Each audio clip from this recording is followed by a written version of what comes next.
pensiya olayotgan har bir inson diqqat bilan eshitsin. Agar avgust oyida kerakli hujjatni topshirmasangiz, keyingi indeksatsiyasi, qo'shimcha to'lov yoki qayta hisoblash sizga vaqtida qo'llanmasligi mumkin. Bu gap nafaqat oddiy yoshga doir pensionerlarga, balki nogironlik pensiyasi olayotganlarga, o'qishni yo'qotgan oilalarga, chet elda yashab pensiya olayotganlarga va pensiya miqdori ish staji yoki daromad ma'lumotlariga bog'liq bo'lgan fuqarolarga ham tegishli bo'lishi mumkin. Men bugun sizga oddiy tilda tushuntirib beraman. Qaysi hujjat haqida gap ketmoqda? Kimlar xavotir olishi kerak? Kimlarga bu masala tegmaydi? Qanday xatolar pensiya indeksatsiyasini kechiktiradi va avgust oyida nimani albatta tekshirish kerak? Hozirroq kanalga obuna bo'ling, videoga like bosing. Chunki bu ma'lumotni ota-onangiz, qo'shnilaringiz va qarindoshlaringiz ham bilishi kerak. Avval qanday edi? Ko'p pensionerlar pensiya tayinlangandan keyin hammasi avtomatik bo'ladi deb o'ylardi. Ya'ni davlat pensiyani tayinladi, kartaga pul tushyapti. Demak, har yili yoki belgilangan vaqtda indeksatsiya ham o'z-o'zidan qo'shilib ketadi deb hisoblashardi. Amalda esa hamma holatda bunday emas. Pensiya miqdori, bazaviy miqdorlar, minimal iste'mol xarajatlari, ish staji, o'rtacha oylik imtiyozli toifa, nogironlik guruhi, boquvchisini yo'qotganlik holati va boshqa hujjatlarga bog'liq bo'lishi mumkin. Oldin ko'p masalalar qog'oz hujjatlar orqali yuritilgan. Pensioner pensiya jamg'armasiga borardi, ariza yozardi, mehnat daftarchasini ko'rsatardi. Ish haqi haqida ma'lumotnoma olib kelardi. Yashash joyi bo'yicha tasdiq topshirardi. Hujjatlar papkada turardi. Agar biror ma'lumot yetishmasa, xodim aytardi, fuqaro keyin olib kelardi. Lekin hozir tizim ko'proq elektron ma'lumotlarga, reyestrlarga, idoralararo almashinuvga va tasdiqlangan hujjatlarga tayanyapti. Bu yaxshi tomoni bilan qulay. Ko'p narsani davlat organlari o'zi tekshiradi. Lekin xavfli tomoni ham bor. Agar siz haqingizdagi ma'lumot elektron bazada yo'q bo'lsa, noto'g'ri bo'lsa yoki tasdiqlovchi hujjat vaqtida kiritilmagan bo'lsa, pensiya qayta hisoblanishi yoki indeksatsiya qo'llanishi kechikishi mumkin. Ayniqsa avgust oyi nega muhim? Chunki ko'p hollarda yilning ikkinchi yarmida pensiya ishlarini tartibga solish, qayta hisoblash, keyingi to'lov davriga tayyorlash, ayrim toifalar bo'yicha ma'lumotlarni yangilash, o'qiyotgan farzandlar, nogironlik muddati, yashash joyi, bank kartasi, ish staji va qo'shimcha huquqlarni tasdiqlash ishlari aynan shu davrda faollashadi. Men shuni alohida aytaman. Hamma pensionerga bitta hujjat kerak deb tushunman. Muammo shundaki, sizning pensiyangizga ta'sir qiladigan hujjat yetishmasa, indeksatsiya yoki qo'shimcha to'lov sizga avtomatik ko'rinmay qolishi mumkin. Endi kimlar birinchi navbatda xavotir olishi kerakligini aniq tushuntiraman. Birinchi toifa pensiya miqdori ish staji va ish haqi ma'lumotlari asosida qayta ko'rilishi mumkin bo'lgan pensionerlar. Masalan, siz 1995 yildan 2005 yilgacha bir korxonada ishlagansiz. Lekin pensiya tayinlanganda shu davr bo'yicha ish haqi ma'lumotnomasi topilmagan. Sizga pensiya mavjud hujjatlar asosida tayinlangan. Keyin arxivdan ma'lumot chiqdi yoki sobiq korxona hujjatlari tiklandi. Agar siz bu ma'lumotnomani olib borib topshirmasangiz, pensiya miqdorini oshirish uchun asos tizimga kiritilmaydi. Natijada indeksatsiya bo'lsa ham u eski miqdor ustidan hisoblanishi mumkin. Misol uchun, bir pensionerning pensiyasi 2,2 million so'm deb olaylik. Aslida uning 7 yillik yuqori ish haqi davri tasdiqlansa, pensiya 1,2 million so'm bo'lishi kerak. Agar indeksatsiya 10% bo'lsa, eski miqdor bo'yicha oshish 25 million so'm. Yangi hisob bo'yicha esa 1,2 million so'm bo'ladi. Bir qarashda farq 17 million so'mdek tuyuladi. Lekin bu har oy takrorlanadi. Bir yilda 2,4 million so'm, bir necha yilda esa ancha katta summa bo'ladi. Eng muhimi, asosiy pensiya miqdori noto'g'ri qolsa, keyingi oshirishlar ham shu past summadan hisoblanadi. Ikkinchi toifa boquvchisini yo'qotganlik pensiyasi olayotgan oilalar. Bu yerda ayniqsa o'qiyotgan farzandlar masalasi muhim. Masalan, bola 15 yoshga to'ldi, lekin kunduzgi ta'limda o'qishni davom ettiryapti. Ko'p ota-onalar yoki vasiylar u hali talaba-ku, davlat o'zi biladi deb o'ylaydi. Lekin amalda talabalikni tasdiqlovchi ma'lumotnoma yoki elektron tasdiq kerak bo'lishi mumkin. Agar avgust-sentabr oylarida o'qish joyidan ma'lumot yangilanmasa, to'lov to'xtashi yoki indeksatsiya qo'llanmasligi mumkin. Chunki tizim bolaning huquqi davom etayotganini tasdiqlay olmaydi. Hayotiy misol, Marhum otasining pensiyasi hisobidan 2 farzandga boquvchisini yo'qotganlik pensiyasi to'lanadi. Katta farzand iyulda o'rtacha yoshga to'lanadi. Sentabrda institutning 2-kursiga o'tadi. Agar avgust oyida ta'lim muassasasidan kunduzgi o'qish haqida ma'lumot olinmasa, to'lov faqat kichik farzand bo'yicha qolishi mumkin. Keyin hujjat topshirilgach qayta tiklanadi. Lekin oila 1-2 oy pulni kech oladi. Bu esa uy xarajatlari, dori-darmon, ijara yoki kontrakt to'loviga jiddiy ta'sir qiladi. 3-toifa nogironlik pensiyasi olayotganlar. Nogironlik guruhi muddatsiz belgilangan bo'lsa, vaziyat boshqa. Lekin nogironlik muayyan muddatga belgilangan bo'lsa, tibbiy ijtimoiy ekspertiza xulosasi yangilanishi kerak. Ba'zi fuqarolar mening ahvolim o'zgarmagan, demak pensiya davom etaveradi deb o'ylaydi. Lekin huquq hujjat bilan tasdiqlanadi. Agar xulosa muddati tugagan bo'lsa, tizim sizni avtomatik ravishda avvalgi toifada qoldira olmaydi. Bu indeksatsiya emas, hatto asosiy to'lovning o'ziga ham ta'sir qilishi mumkin.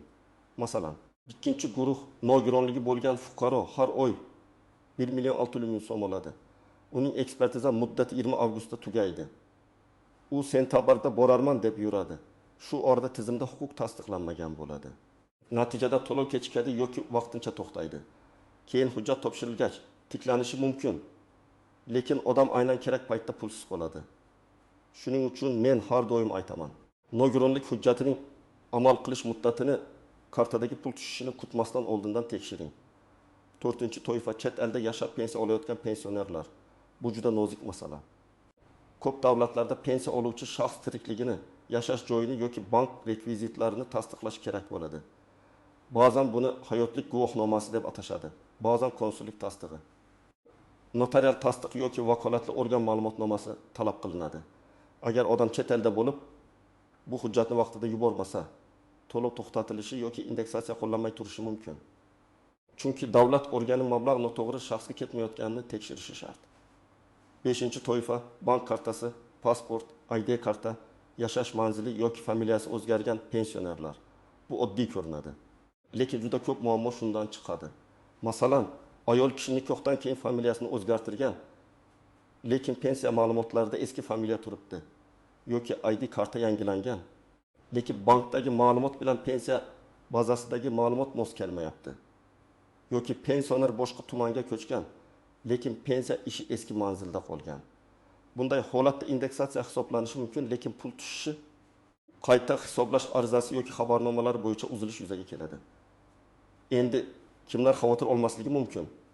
Agar sizning pensiyangiz oddiy tartibda tayinlangan bo'lsa, barcha hujjatlar to'liq bo'lsa, pasport ma'lumotlaringiz yangilangan bo'lsa, bank kartangiz ishlayotgan bo'lsa, nogironlik yoki o'qish kabi muddatli tasdiq talab qilinmasa, siz odatda indeksatsiyani alohida arizasiz olasiz. Lekin baribir men bitta narsani tavsiya qilaman. Yiliga kamida bir marta pensiya bo'limiga yoki my.gov.uz orqali shaxsiy ma'lumotlaringizni tekshiring. Chunki xato doim ham pensionerning aybi bilan bo'lmaydi. Ba'zan korxona ma'lumotni noto'g'ri bergan bo'ladi. Ba'zan arxivda ism sharif bir harf farq bilan yozilgan bo'ladi. Ba'zan tug'ilgan sana yoki ish davri noto'g'ri kiritilgan bo'ladi. Endi eng muhim nozik joylarga o'tamiz. Birinchi xato. Odamlar indeksatsiyani yangi pensiya tayinlash bilan adashtiradi. Indeksatsiya bu mavjud pensiya miqdorini belgilangan tartibda oshirish. Qayta hisoblash esa sizning pensiya huquqingizni o'zgartiradigan yangi hujjat asosida pensiyani boshqatdan ko'rib chiqish. Masalan, davlat barcha pensiyalarni 10% ga oshirsa, bu indeksatsiya. Lekin siz arxivdan qo'shimcha 5 yillik ish stajini olib kelsangiz, bu qayta hisoblashga sabab bo'ladi. Agar qayta hisoblash uchun hujjat topshirmasangiz, indeksatsiya eski raqam ustidan ketadi. Ikkinchi xato, hujjatni keyin topshirsam ham farqi yo'q, baribir hammasini qaytarib berishadi degan fikr. Har doim ham bunday deb xotirjam bo'lish to'g'ri emas. Ayrim holatlarda qayta hisoblash ariza berilgan kundan yoki hujjat topshirilgan kundan qo'llanishi mumkin. Ayrim holatlarda o'tgan davr uchun ham to'lov bo'lishi mumkin, lekin buning o'z shartlari bor. Siz bu shartlarni oldindan bilmasangiz, bir necha oy, ba'zan undan ham ko'proq pulni yo'qotishingiz mumkin. Men ekspert sifatida shuni aytaman. Pensiya masalasida keyin ko'ramiz degan yondashuv eng qimmat xatolardan biri. 3-noziklik, arxiv ma'lumotnomasi. Ko'p pensionerlar mehnat daftarchasini yetarli deb o'ylaydi. mehnat daftarchasi stajni tasdiqlashi mumkin. Lekin ayrim davrlar bo'yicha ish haqi miqdori alohida ma'lumotnoma bilan tasdiqlanadi. Ayniqsa eski korxonalar tugatilgan bo'lsa, hujjatlar arxivga topshirilgan bo'ladi. Arxiv ma'lumotnomasi olish vaqt talab qiladi. Avgustda murojaat qilsangiz, sentabr, oktyabrda javob kelishi mumkin. Agar siz buni indeksatsiya e'lon qilingandan keyin boshlasangiz, kechikib qolasiz. Shuning uchun aynan avgustda hujjatlarni tekshirish muhim. 4-noziklik. Hujjatdagi ism, familiya, otasining tug'ilgan sani bir xil bo'lishi kerak. Masalan, mehnat daftarchasida Abdullayeva, pasportda Abdullayeva yozilgan. Yoki bir hujjatda Gulnora, boshqasida Gulnora. Ko'p odam buni mayda xato deb biladi. Lekin pensiya tizimida bunday farqlar hujjatni bog'lashga xalaqit beradi. Xodim sizdan qo'shimcha tasdiq, nikoh guvohnomasi, familiya o'zgarganligi haqidagi hujjat yoki sud orqali faktni belgilashni so'rashi mumkin. Buni oxirgi paytga qoldirsangiz, indeksatsiya yoki qayta hisoblash kechikadi. 5-noziklik. Pensioner ishlayotgan bo'lsa, ishlayotgan pensionerlar ba'zan men ishlayapman, demak pensiyamga tegishmaydi deb o'ylaydi.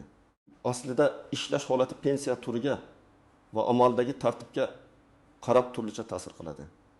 Ba'zi to'lovlar saqlanadi, ba'zilari cheklanishi mumkin. Ayrim hollarda ish staji keyinchalik qayta hisoblashga asos bo'ladi. Agar siz pensiya chiqqandan keyin yana ishlagan bo'lsangiz, ish beruvchi badallarni to'g'ri o'tkazganmi? Staj elektron tizimda ko'rinyaptimi? Shuni tekshirish kerak. Chunki ertaga siz qo'shimcha staj asosida pensiyani qayta hisoblatmoqchi bo'lsangiz, ma'lumot bazada bo'lmasa, yana hujjat yig'ishga to'g'ri keladi.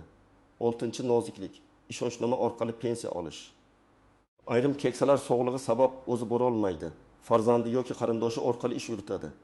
Bu mumkin bo'lgan holatlar bor. Lekin ishonchnoma muddati, notarial tasdiq, shaxsni tasdiqlash va bank talablari bor. Ishonchnoma muddati tugagan bo'lsa, pul olishda muammo chiqadi. Shuningdek, pensionerning o'zi tirikligi va pensiya olish huquqi tasdiqlanishi kerak bo'lgan vaziyatlar bo'lishi mumkin. Bu ham avgustda tekshiriladigan masalalardan biri. 7-noziklik. Menga hech kim xabar bermadi degan bahona ko'pincha yordam bermaydi. Davlat organlari xabar berishi mumkin, SMS kelishi mumkin. Mahalla yoki pensiya bo'limi ogohlantirishi mumkin. Lekin hujjat topshirish majburiyati ko'pincha fuqaroning o'zida qoladi. Telefon raqamingiz eski bo'lsa, SMS bormaydi. Manzilingiz yangilanmagan bo'lsa, xat yetmaydi. Shuning uchun men har bir pensionerga yoki uning farzandlariga aytaman. Pensiya masalasini faqat pul tushgan kuni eslamang. Oldindan nazorat qiling. Endi aniq nima qilish kerakligini bosqichma-bosqich aytaman. 1-qadam. Pensiyangiz qaysi asosda tayinlanganini aniqlang. Yoshga doir pensiyami, nogironlik pensiyasimi, boquvchisini yo'qotganlik pensiyasimi yoki boshqa to'lovmi? Har bir turda talab qilinadigan hujjatlar farq qiladi. Agar siz buni bilmasangiz, tuman yoki shahar pensiya bo'limiga boring. Shaxsni tasdiqlovchi hujjatingizni ko'rsating va pensiya ishingiz bo'yicha ma'lumot so'rang. 2-qadam. Shaxsiy ma'lumotlaringizni tekshiring. ID karta yoki pasport raqami, JSHR, familiya, ism, otasining ismi, tug'ilgan sana, yashash manzili, telefon raqami va bank kartasi rekvizitlari to'g'ri kiritilgan bo'lishi kerak. Agar yaqinda hujjat almashtirgan bo'lsangiz, albatta yangilangan ma'lumotni yetkazganingizga ishonch hosil qiling. Bank biladi, demak pensiya bo'limi ham biladi deb o'ylamang. Tizimlar bog'langan bo'lsa ham xato bo'lishi mumkin. 3-qadam. Ish staji va ish haqi ma'lumotlarini ko'rib chiqing. Mehnat daftarchangiz, elektron mehnat daftarchasi, arxiv ma'lumotnomalari, sobiq ish joylaridan berilgan ma'lumotlar bir-biriga mos bo'lishi kerak. Agar biror davr pensiya hisobida yo'qolib qolgan bo'lsa, buning uchun sobiq korxonaga, uning huquqiy vorisiga yoki davlat arxiviga murojaat qilinadi. Arizada qaysi yillarda ishlaganingiz, lavozimingiz, korxona nomi, imkon qadar buyruq sanalari yoki bo'lim nomini yozing. 4-qadam. Agar boquvchisini yo'qotganlik pensiyasi olayotgan bo'lsangiz, farzandlarning yoshi va o'qish holatini tekshiring. 12 yoshdan oshgan farzand kunduzgi ta'limda o'qiyotgan bo'lsa, o'qish joyidan ma'lumotnoma kerak bo'lishi mumkin. Ma'lumotnomada talabaning FIOP, tug'ilgan sanasi, kursi, ta'lim shakli, o'qish davri va muassasa muhri yoki elektron tasdig'i bo'lishi kerak. Ayniqsa avgust oyida bu masalani tayyorlab qo'ying. Chunki sentabrda hamma o'quv muassasalarida navbat ko'payadi. 5-qadam. nogironlik hujjatining muddatini ko'ring. Tibbiy ijtimoiy ekspertiza xulosasi muddatsizmi yoki aniq sanagacha berilganmi? Agar aniq muddat bo'lsa, u tugashdan oldin o'ylabi shifokor. Poliklinika yoki tegishli tibbiy muassasa orqali qayta ko'rik jarayonini boshlang. Hujjat muddati tugagandan keyin yugurib yurishdan ko'ra oldinroq tayyorlanish ancha to'g'ri. 6-qadam. Barcha hujjatlarning nusxasini tartibga soling. Men pensionerlarga doim bitta papka qilishni maslahat beraman. Unda ID karta nusxasi, mehnat daftarchasi nusxasi, pensiya guvohnomasi yoki pensiya tayinlanganligi haqidagi ma'lumot. Arxiv hujjatlari, nikoh yoki familiya o'zgarganligi haqidagi hujjatlar, nogironlik xulosasi, bank rekvizitlari va kerak bo'lsa ishonchnoma bo'lsin. Hujjatlar tartibli bo'lsa, pensiya bo'limiga borganda masala tezroq hal bo'ladi. 7-qadam, ariza yozishda umumiy gap yozmang. Masalan, pensiyamni oshirib bering degan ariza yetarli bo'lmasligi mumkin. Aniq yozing. Falon yillardagi ish tajrimini pensiya hisobiga qo'shishni so'rayman. Falon korxonadagi ish haqim bo'yicha arxiv ma'lumotnomasini inobatga olib qayta hisoblashni so'rayman. Farzandim kunduzgi ta'limda o'qishini tasdiqlovchi ma'lumotnoma asosida to'lovni davom ettirishni so'rayman. Arizangizga qaysi hujjatlar ilova qilinayotganini ham yozing. 8-qadam, ariza topshirganingizni tasdiqlovchi belgini oling. Qog'oz ariza topshirsangiz, kirim raqami yoki qabul qilingan sana bo'lsin. Elektron topshirsangiz, ariza raqamini saqlang. Bu juda muhim. Chunki keyin men topshirgan edim degan gapni isbotlash kerak bo'lib qoladi. Kirim raqami bo'lsa, qachon topshirganingiz, qaysi masala bo'yicha murojaat qilganingiz va javob muddati aniq ko'rinadi. 9-qadam, javobni kutib o'tirmasdan belgilangan muddatda holatni tekshiring. Agar arizangiz ko'rib chiqilayotgan bo'lsa, xodimdan qaysi hujjat yetishmayotganini so'rang. Ba'zan bitta kichik ma'lumot yetishmagani uchun ish turib qoladi. Masalan, arxiv ma'lumotnomasida tug'ilgan sana yo'q yoki korxona nomi eski nom bilan yozilgan yoki muhr o'qilmaydi. Bunday holatda qo'shimcha tasdiq olib kelish kerak bo'ladi. 10-qadam, farzandlar ota-onasiga yordam bersin. Ko'p keksalar davlat idoralariga borishga qiynaladi. Telefon orqali tushuntirilgan gapni to'liq anglamasligi mumkin. Hujjat nusxasini chiqarish, elektron navbat olish, portalga kirish, bank ma'lumotini tekshirish qiyin bo'ladi. Agar sizning ota-onangiz pensioner bo'lsa, avgust oyida bir kun vaqt ajrating. Ularning hujjatlarini ko'ring, pensiya miqdorini yozib oling. Qaysi asosda pensiya olayotganini aniqlang. Pasport va karta ma'lumotlari mosligini tekshiring. Bu bir kunlik ish keyin bir necha oylik muammoning oldini olishi mumkin. Men yana bir narsani alohida ta'kidlayman. Har bir hududda amaliy tartib biroz farq qilishi mumkin. Chunki masalaning bir qismi elektron bazaga, bir qismi arxivga, bir qismi tibbiy ekspertizaga, bir qismi ta'lim muassasasiga bog'liq bo'ladi. Shuning uchun faqat qo'shnining tajribasiga qarab ish qilmang. Qo'shningizga hujjat kerak bo'lmagan bo'lishi mumkin, lekin sizga kerak bo'ladi. Yoki aksincha, sizning hujjatingiz allaqachon bazada bor, qo'shimcha borishingiz shart emas. Eng to'g'ri yo'l o'z pensiya ishingiz bo'yicha rasmiy tekshiruv qiling. Ko'p uchraydigan yana bir vaziyatni aytaman. Pensionerning pensiyasi har oy tushyapti, lekin u aslida ko'proq olish huquqiga ega. Masalan, u urush davri o'rta mehnati, zararli ish sharoiti, ko'p yillik staj, nogironlik holati yoki boshqa imtiyoz bo'yicha qo'shimcha huquqqa ega bo'lishi mumkin. Lekin hujjat topshirilmagani uchun bu huquq hisobga olinmagan. Odam esa davlat bilsa kerak deb yuradi. Davlat organlari ko'p ma'lumotni ko'radi, lekin hamma eski hujjatni avtomatik topib bera olmaydi. Sizning huquqingiz borligini ko'pincha sizning o'zingiz yoki farzandlaringiz ko'rsatish kerak. Shuning uchun avgust oyini men pensiya hujjatlarini tekshirish oyi deb atagan bo'lardim. Bu oyda siz 3 narsani aniqlab olishingiz kerak. Pensiyam to'g'ri hisoblanganmi? Indeksatsiya qo'llanishiga xalaqit beradigan muddatli hujjatim bormi? Qo'shimcha to'lov yoki qayta hisoblash uchun asos bo'ladigan ma'lumotim yetishmayaptimi? Shu 3 savolga javob topsangiz, o'zingizni ancha himoyalagan bo'lasiz. Bugun gapning eng asosiy ma'nosi shuki, pensiya indeksatsiyasi ko'p hollarda avtomatik bo'lishi mumkin, lekin agar sizning pensiya ishingizda muhim hujjat yetishmasa, ma'lumot noto'g'ri bo'lsa yoki muddatli tasdiq yangilanmagan bo'lsa, pulingiz kechikishi, kam hisoblanishi yoki qayta hisoblash umuman qo'llanmay qolishi mumkin.